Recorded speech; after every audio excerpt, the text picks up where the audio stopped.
The Lord be with you.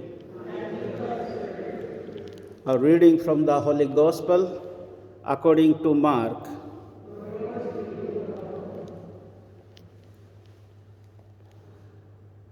At that time, Jesus said to the crowds, "The kingdom of God is as if a man should scatter seed on the ground. He sleeps and rises night and day, and the seed sprouts and grows.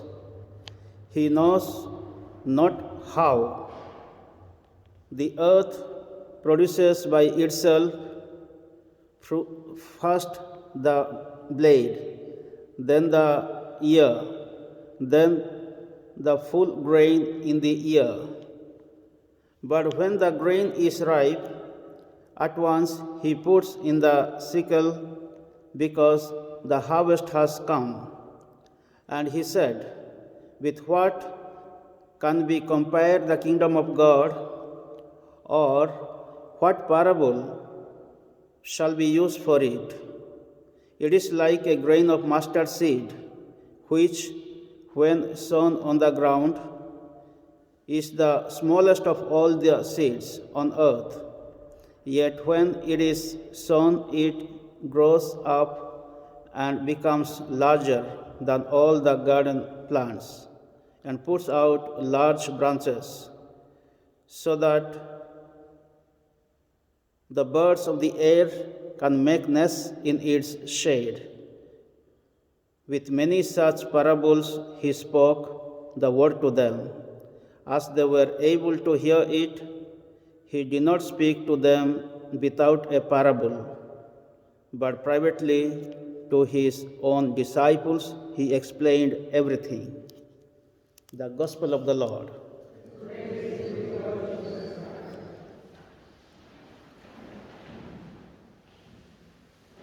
In today's Gospel reading, we heard from the Gospel of Mark, chapter 4, there are two kingdom parables.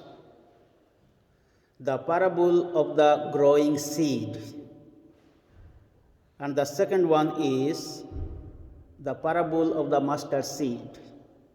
Through these two parables, Jesus wanted to explain to his disciples and the crowd about the kingdom of God, about the word of God. So in the first parable, he talks about the parable of the growing seed.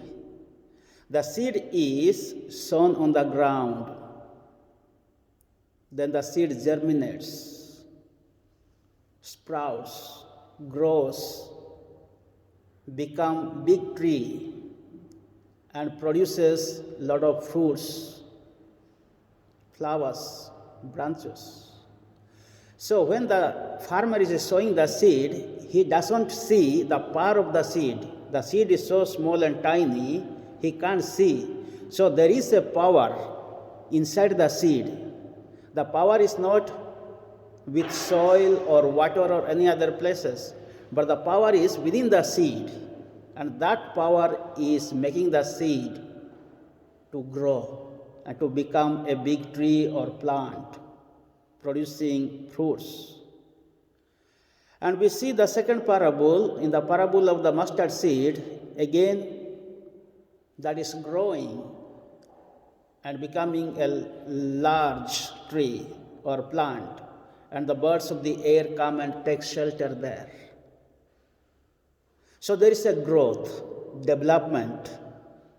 So this is what the Word of God is: active, alive, effective, and creative.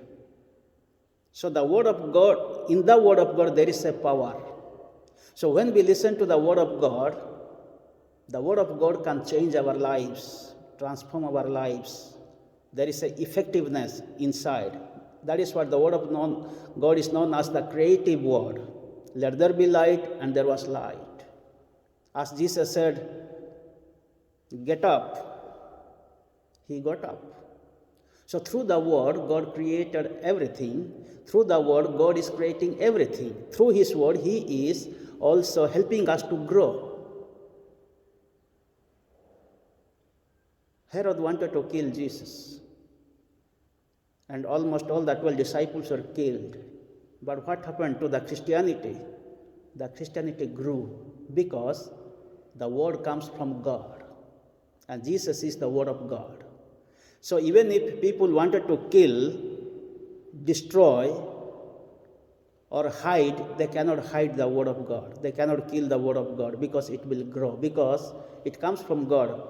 That is what, according to the book of Prophet Isaiah chapter 55, verse 11, if you read, it is said, the word comes from God, will not come back in empty hand. So my words will not return empty.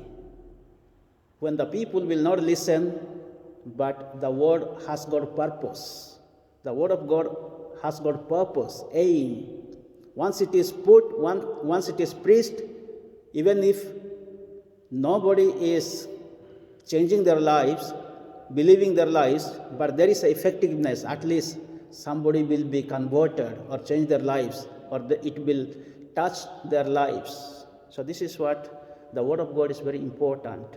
Today we see the kingdom of God. The kingdom of God is among you, Jesus said, within you, amidst you. We are growing. When we were baptized, we didn't know about church or faith or the word of God, nothing, but how we grew. Through baptism, we have grown up to this level. And because of that, today we have come here to give witness our life to Christ in the church. Let us pray in this Mass. The Word of God can help us to understand the true meaning of God's purpose in our life. And let us experience His kingdom in our life, in our families, in the church, in the world. May the good Lord bless us all in this Mass.